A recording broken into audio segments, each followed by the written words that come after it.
Aquí tenemos práctica 3. En el PDF tenemos el guía de la práctica. Allá va a encontrar todas las instrucciones. Tenemos varias partes para esta práctica. Hay 2 partes que son virtuales, en que ustedes van a empezar una simulación o mirar un video. Y hay 3 partes que son caseras. Como siempre, queremos que cada estudiante realice la práctica. Cada estudiante va a realizar una libreta para las 3 partes caseras, pero ustedes van a trabajar en equipo para resolver el reporte corto que tengan aquí, el machote. Y aquí también tenemos un cuadro de constantes. Este solo incluye el agua, que es la única material como químico que ustedes van a utilizar para esta semana. Si continuamos a nuestra sección,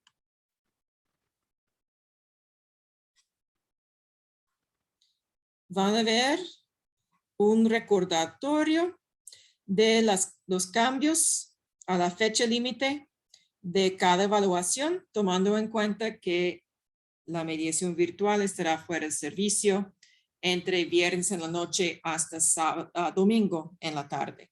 ¿Okay? Preguntas de sus deberes esta semana.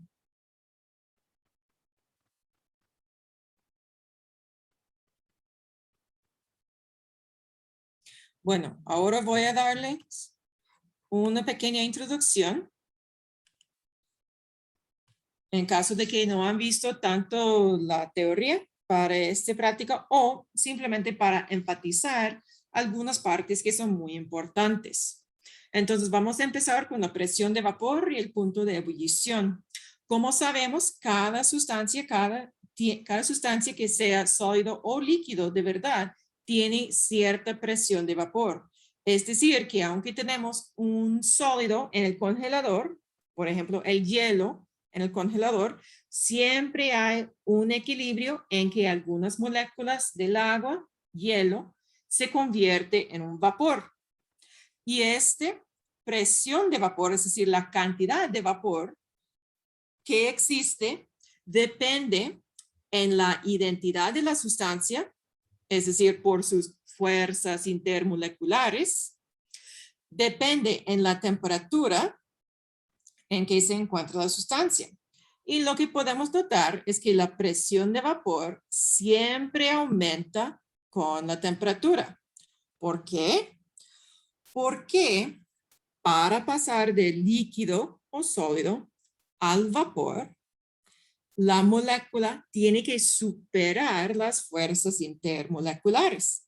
Cuando la temperatura es mayor, hay más energía para superar las fuerzas intermoleculares.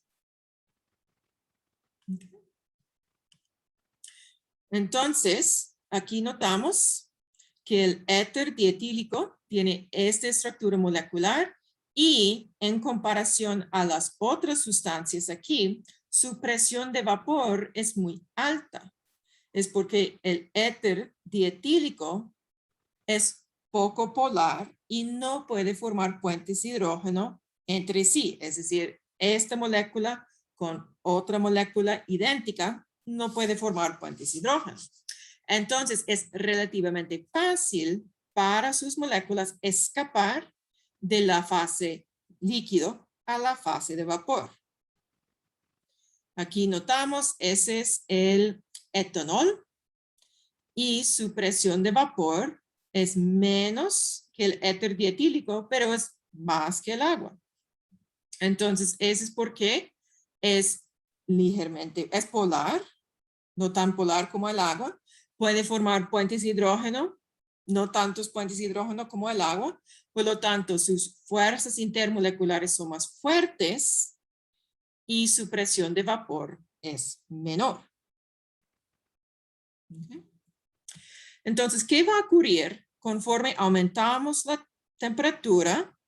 La presión de vapor aumenta y aumenta y aumenta hasta que llegamos al punto de ebullición de la sustancia. Y el punto de ebullición es la temperatura a la cual la presión de vapor de un líquido es igual a la presión externa.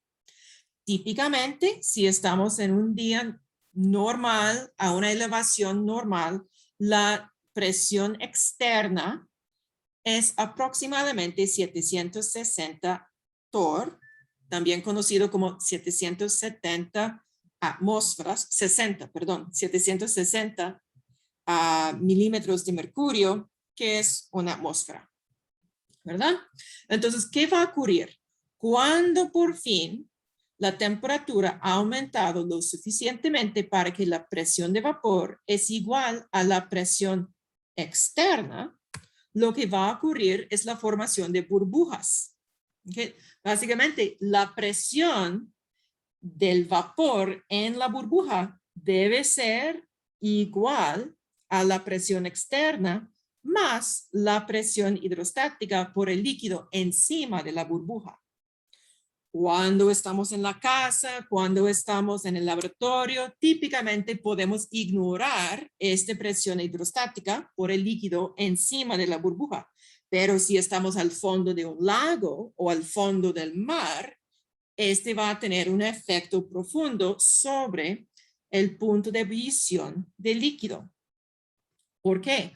Conforme aumenta la presión externa, aumenta el punto de ebullición, ¿verdad? Entonces, con este podemos notar que a mayor presión externa, el punto de ebullición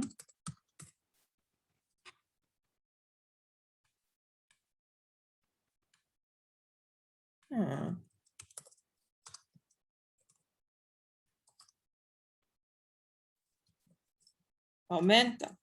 Entonces, ¿qué ocurre en su olla de presión cuando está haciendo frijoles o tal vez una sopa, una carne?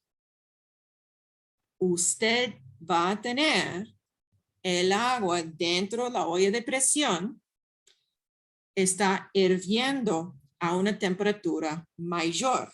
Por lo tanto, la comida se cocina más rápidamente en una olla de presión.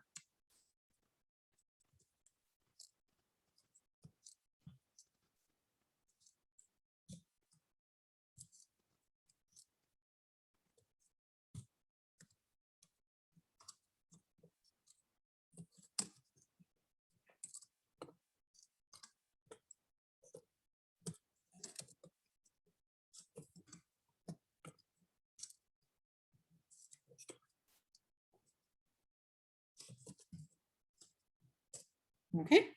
Entonces aquí podemos mejorar nuestro entendimiento de cómo funciona algo de la línea blanca en la casa, ¿verdad? Preguntas aquí.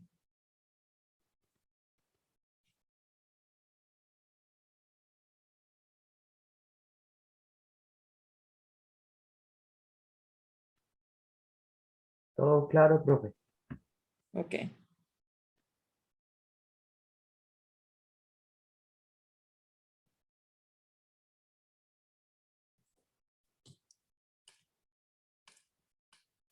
Entonces, otra cosa que ustedes han visto, probablemente cada vez que pasan por una carretera en Costa Rica, hay unas máquinas haciendo una expansión en carretera número 1 o reparaciones o cualquier cosa.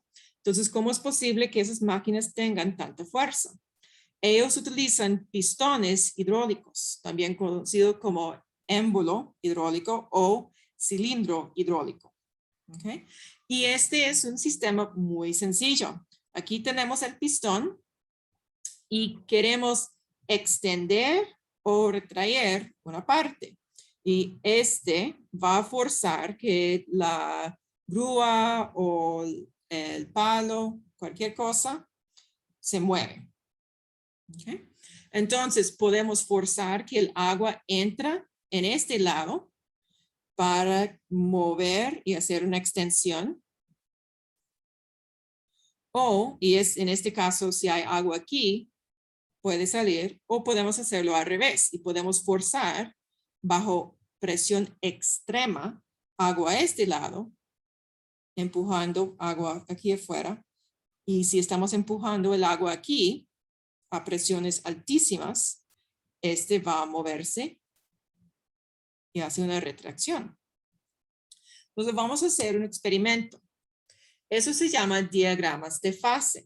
Aquí podemos ver para el dióxido de carbono y la mayoría de sustancias van a tener una forma similar a este, que podemos determinar a cierta presión y cierta temperatura cuál es el estado del dióxido de carbono.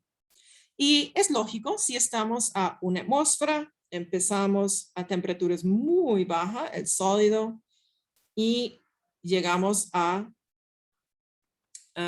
sublimación, en que el sólido pasa directamente al vapor.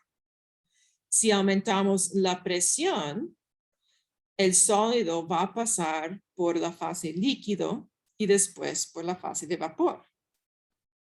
¿Okay? Notamos que hay algo conocido como el punto triple, donde las tres fases están en equilibrio dinámico. Entonces existen en el mismo recipiente a 5.2 atmósferas y negativo 57 Celsius. Pero el experimento que quiero hacer con el dióxido de carbono es colocarlo en uno de esos pistones hidráulicos. ¿Okay?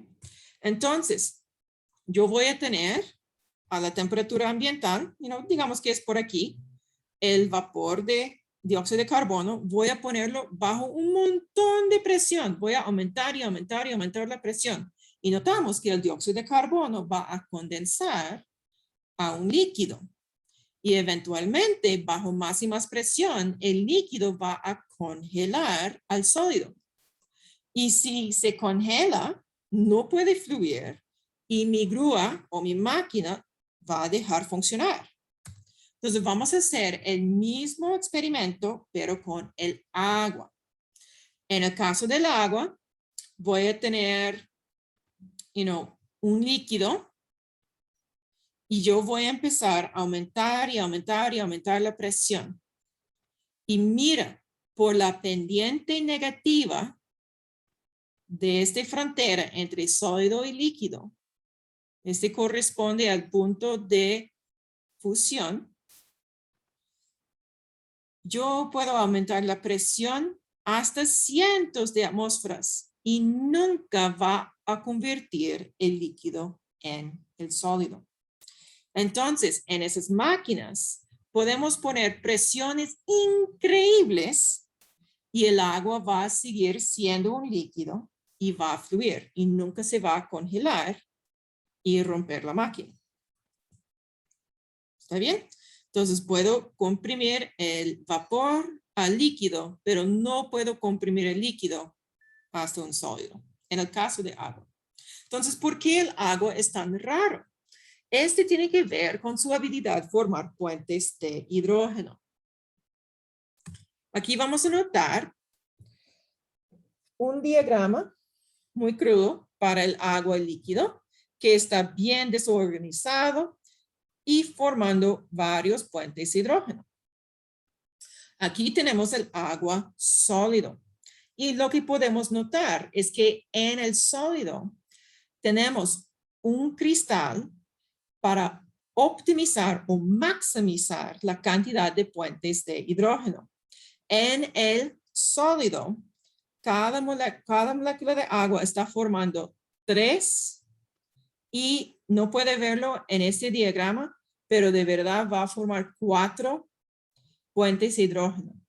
En la fase líquida, hay moléculas de agua que no forman puentes de hidrógeno, hay otros que forman solo 1, otros que forman 2, entonces no está optimizado. Cuando hacemos la optimización para maximizar la cantidad de puentes de hidrógeno, mira lo que ocurre.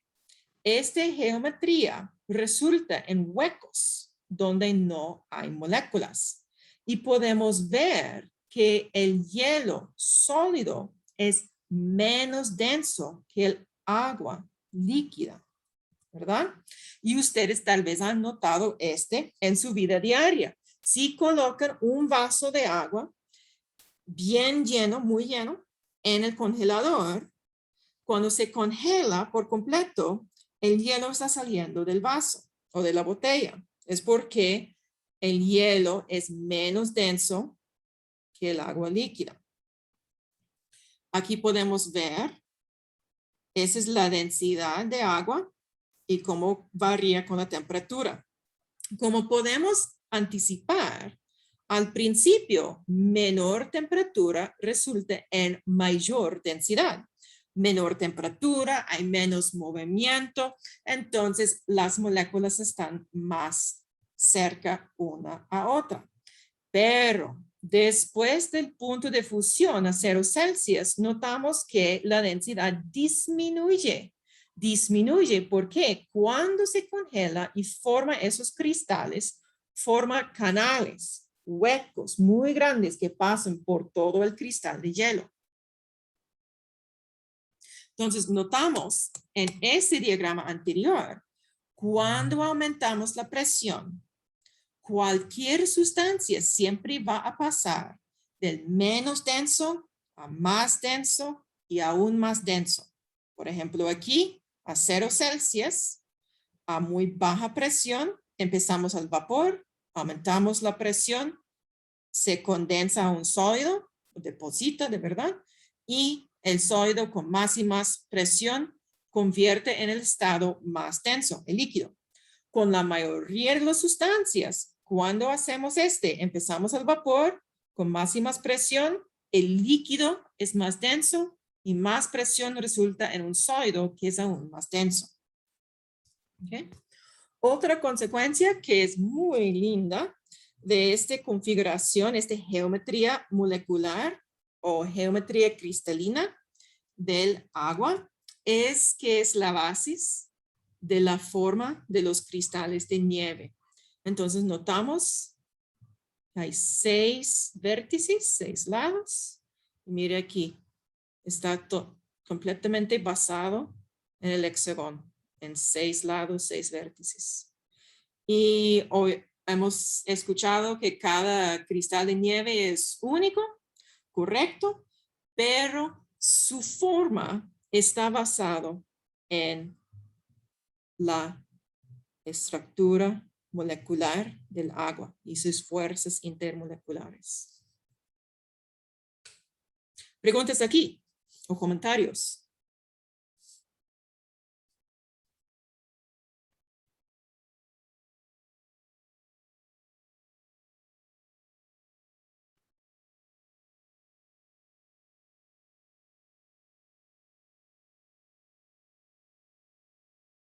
Bueno, ustedes, claro que sí, van a ver el guía de la práctica, van a leer con cuidado la introducción porque contienen otra información. Van a realizar algunas partes que tienen que ver con estudios caseras. La primera parte es una simulación. Sigue las instrucciones. Quiero notar que esa simulación no está perfecta. ¿Okay? Técnicamente debemos ver algunas partículas en la fase gaseosa que regresan a la fase líquida y algunas en la superficie del líquido deben salir a la fase gaseosa, ¿verdad? Es una simulación un poco cruda, no está perfecta. Y lo que ustedes van a hacer es, tenemos aquí el volumen, aquí es la temperatura, ustedes pueden aumentar o disminuir la temperatura. Y con va a notar cómo varía la presión en milímetros de mercurio.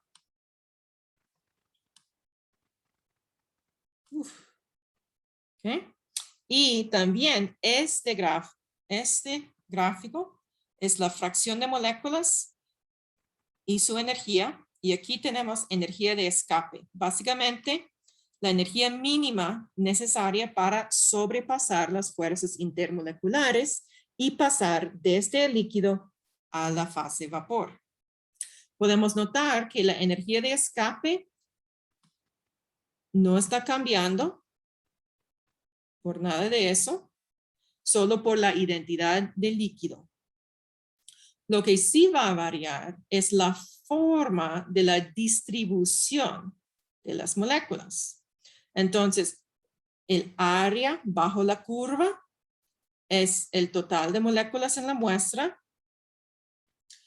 Y cuando el pico represente, lo más común, pero existe algunos aquí que tengan más energía que la energía de escape, específicamente esos que están en la fase de vapor.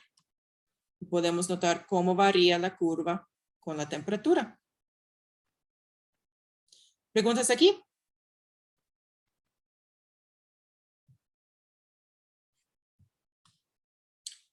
Ok. Este segundo, ebullición de agua con hielo, este es una práctica casera. Ustedes tengan que realizar la libreta para esta parte y tener mucho cuidado porque ustedes van a tener un líquido sellado en una botella y el líquido, el agua va a ser muy caliente. Entonces trabaja con mucho cuidado. Por favor, utilice guantes del horno, esos que son muy para aislar sus manos al calor. Okay. Y hágalo con mucho cuidado. Si tienen miedo y no quieren hacer ese paso, por favor avisarme y puedo compartir un video con usted. ¿Okay? Aquí tenemos curva de calentamiento de agua. Es un video que ustedes van a mirar. Parte 4, ustedes van a realizarlo en casa. Otra vez, este no es peligroso, pero si no funciona después de tratarlo 1 o 2 veces entre usted y sus compañeros, me avisa y puedo compartir un video con usted. Y regelación del agua, ustedes van a hacer y debe funcionar. Típicamente funciona fácilmente. Otra vez, si necesitan, me avisan y puedo compartir un video. Eso es todo para hoy. Si nadie tiene preguntas.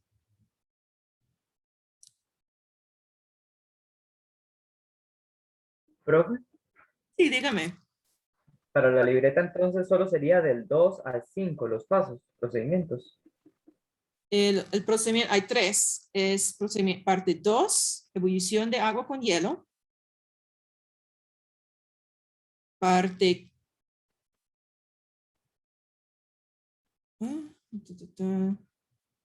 no, perdón. 2, sí. Ebullición de agua con hielo. Y después tenemos 4, congelación de agua súper enfriada. Y 5, regelación del agua. Entonces en la sección de resultados solo ponemos esos 3. Correcto. Entonces su libreta va a tener como siempre nombre de la práctica, fecha, su nombre, objetivos, que son esos aquí arriba. Solo tiene que poner la referencia, la introducción al procedimiento y sus observaciones en parte 2, parte 4 y parte 5. Está bien, gracias. Y el cuadro de constantes, que es súper sencillo. Solo agua, ¿verdad? Dice usted. Es solo el agua y está publicado en el aula virtual, ¿verdad? Entonces es muy fácil.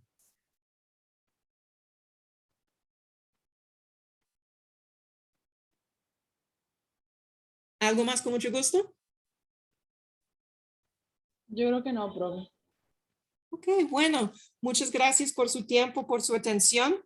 Que le vaya muy bien y me avisa por cualquier cosa por un correo y estaré disponible mañana en la mañana para horas consulta. Chao. Tenemos una pregunta, perdón. La otra semana no hay clases y si no estoy equivocada es la semana de descanso, de desconexión. Vamos a ver. Yo pienso que la próxima no hay práctica, solo horas consulta. Es después cuando tenemos desconexión. Entonces, estaré disponible. Por favor, avisarme si ustedes quieren unirse hoy en 8 para que me conecto al lado virtual, la reunión de Zoom. Gracias, profe. Con mucho gusto.